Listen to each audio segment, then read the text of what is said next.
We'd grab anything off this table, and every single one of those things was forged through this arduous, violent process. The refiner's fire, you take a thing, and it's an impure, broken, imperfect thing. You stick it in there, you take it out, and you pound it. And you stick it back in there, you pull it out, and you pound it. You stick it in water, you stick it back in there, and you pound it. And ultimately, it becomes to take a shape, and that shape serves a purpose. I think humans are no different. It's like the mind has to be forged. The body has to be forged. That approach to fear has to be forged.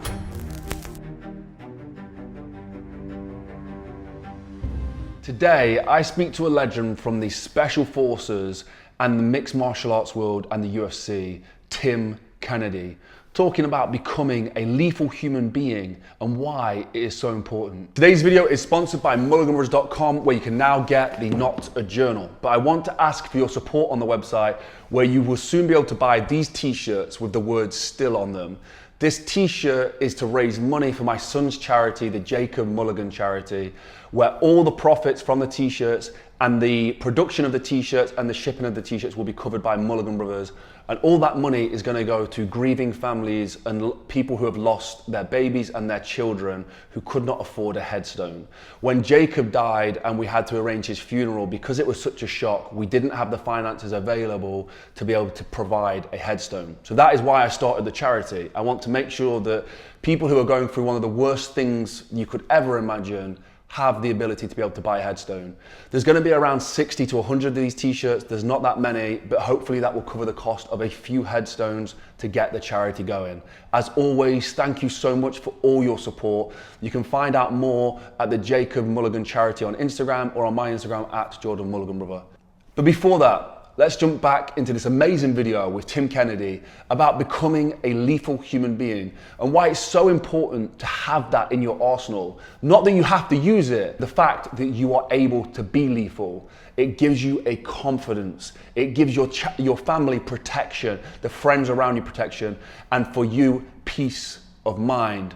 But instead of hearing from me, let's hear from the legend, Tim Kennedy. As human beings, what is the importance of being lethal?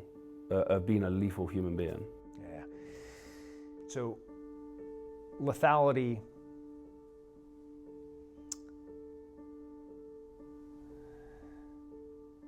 I hate useless people. And there's a lot of them out there, right? There's a guy just a couple hours north of here. His name is Jack Wilson. Jack Wilson was standing in church when somebody walked in with a shotgun and he wanted to kill the pastor and shoot everybody in the congregation. Jack Wilson is not useless. Jack Wilson was trained, he was experienced, firearms instructor, and he walks in through the back of the church. Bad guy shoots one person in the congregation and he's walking straight to the pastor to murder him in front of everyone. And Jack Wilson saves everyone there in 1 second. Jack's not useless. He was trained, he was lethal. I don't want like a good man, a good person, a good human, a protector, a provider. They're capable of things. A useless person that can provide nothing, that can protect no one, that's not a good person. That is just like a bag of blood that is standing there sucking up the oxygen and the little bit that in the ever warming world that we're living in, just wasting time. Like a good person is something that can do something, that can be violent, but knows when not to be. Right? Like I can walk up to my 2-year-old daughter and she's never known any kind of love besides the love that a father can give her, right? Every touch is gentle. Every touch and word is supportive. It is absolute grace and kindness to this little tiny fragile human, right? But like we know who I am. I'll tear somebody's arms off and I'll shove them where the sun doesn't shine if they get near that little girl. But those are two very contrasted, but I can't do that. I can't protect her and I can't provide for her unless I can be this lethal, powerful being on this other side. I'm just useless. I don't want to be weak. I don't want to be useless. I want to be able to be powerful and strong, but know how to be kind and caring.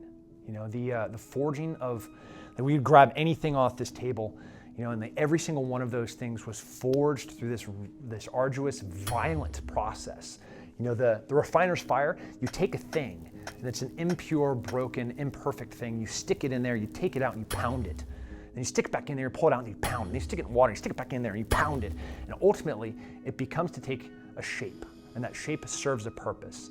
You know, you can go and you can cut down corn, you know, and you can feed your family with it. You can dig with it, whether it's a shovel, whether it's a knife, whether it's a sword. All of them kind of are very similar in the process in which they were made. Like a scalpel can save life and it can take life, but it's still forged the same way. So I think humans are no different. Like the mind has to be forged. The body has to be forged. That approach to fear has to be forged. Or yeah, man, I'm scared. Like I'm scared to death, but I'm still gonna put my foot forward and try and be able to do something. And that just doesn't happen. You don't rise to the occasion. You fall to your level of training. I thought I was supposed to be, there's a period where I thought I was supposed to be the world champion. And that was a really selfish world where all the meals were about me, all the training sessions were about me, you know, the fight camp was about me, where we were living was about me, you know, my family was not just second seat, like they're in the trunk, you know, because like if you're gonna be the world champion, everything else is sacrificed to be that. And, but that wasn't my purpose. Like it was part of it. Like I'm supposed to be a warrior. I'm supposed to work. I'm supposed to have discipline. My life is supposed to be regimented, and all of those tools are supposed to be carried over to be able to preserve and protect human life and do good and protect people, right? But I was like off the mark, and you know my family suffered because of that. My businesses suffered because of that. But then once like that adjustment and alignment was made, knowing where I'm supposed to be and what I'm supposed to be doing, you know, like there's nothing more rewarding than being in line with your purpose. Like it is a fulfilling, beautiful thing when you're like doing what you're supposed to be doing. Like you have skills that the best, wisest, most experienced business person on the planet wishes that they had. You have discipline. You understand how to regiment your life. You know, the little things. When Mattis said, "What's the most important thing that you can do when you wake up?" He's like, "You can make your bed." You learn that in the military. You learn how to do small incremental decisions, and those cumulative incremental decisions added up matter. And it starts this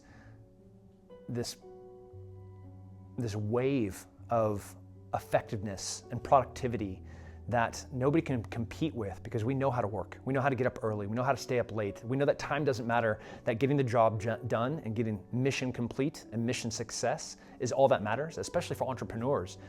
Like the military and veteran community, you were given this gift of knowing how to do superhuman things. You just have to go and do them. You know, if you set that sword down, if you forget who you were and what you could do, what it felt like to get up at 5 o'clock in the morning so you could grab a little bit of bite to eat before you go and train for 2 hours, before you go up to work and work for 10 hours training to go deploy 6 months later, where you then deploy for a year. You know, like that was the recipe for success was given to you. You just have to believe it, and then you have to do it. Thank you so much for Tim Kennedy's time on this video. For me, the idea of being lethal is extremely important. It's extremely important to me and my brothers. Our whole lives, we've made sure that we are physically fit, talented athletes, strong in the gym. We've practiced physical combat. And the point of that is to have that confidence, to have that knowledge that if you needed to use it, not that you ever want to, but if you needed to, it is there. The choice I would decide to take as in all situations is peace. I would choose not to fight. But if push came to shove, it is nice to know that you have that to be able to protect your family, your loved ones, and your friends. Guys, today's video was sponsored by Mulliganbrothers.com, where you can get the journal, but also coming to the website this week is the Still t-shirts. And the reason it says Still is it's for my son's charity, the Jacob Mulligan charity. And he was stillborn. He was a stillborn baby, and unfortunately he died 6 years ago. And it was such a shock to me that when it came to burying him, we had no money for a headstone.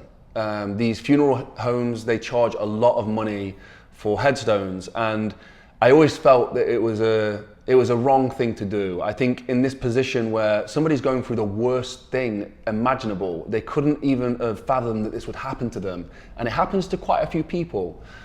There should be somebody available to help them. We should be able to provide them with headstones, and that is what the charity is started for. That is why we're doing this. There are going to be around 60 to 100 of these t-shirts available, and with that, at this price, we should be able to provide at least 2 headstones for bereaved parents, maybe even more. and it will get the ball rolling on providing more of these t-shirts. The t-shirts have been provided by Mulliganbrothers, and Mulliganbrothers is covering all the costs as well. So 100% of the revenue from these t-shirts will be going to this project currently. So I just want to say a massive thank you to Luke and William, my two brothers, who have helped support this, and my team downstairs as well, who are helping make this possible. And all the support from my friends and my loved ones for making this possible. This is something I'm just getting started with. We have a lot of fundraisers coming. We have a couple world records planned to break, and a lot of endurance events that you will see me doing in the next year or so to be able to raise money for this charity, this cause that I really do feel is super important. Parents who have lost their children, can you imagine the worst situation imaginable? Then to sit in an office and to have a sales pitch about a headstone with, you know, gold lettering, and we can make it extravagant and pretty, and like, for me, is not a situation that should exist in our world. It should be an option that people can go out there and buy these headstones, but it should be a given that we support parents who have lost their children. No parent should bury their child. That is the whole point of this, and we are trying to provide as many headstones as possible, at least for us, the missionaries, until the UK government put it into part of their budget where they will cover the cost of the headstone. Who knows if it will ever happen, but it is a goal of ours. Guys, thank you so much for the support. If you want to see more of that, you can go over to Jacob's Charity on Instagram, or at Jordan Mulligan Brother on Instagram to see what I'm getting up to. Thank you for watching the video. Have a blessed and productive day, and I will see you in the next one. Peace.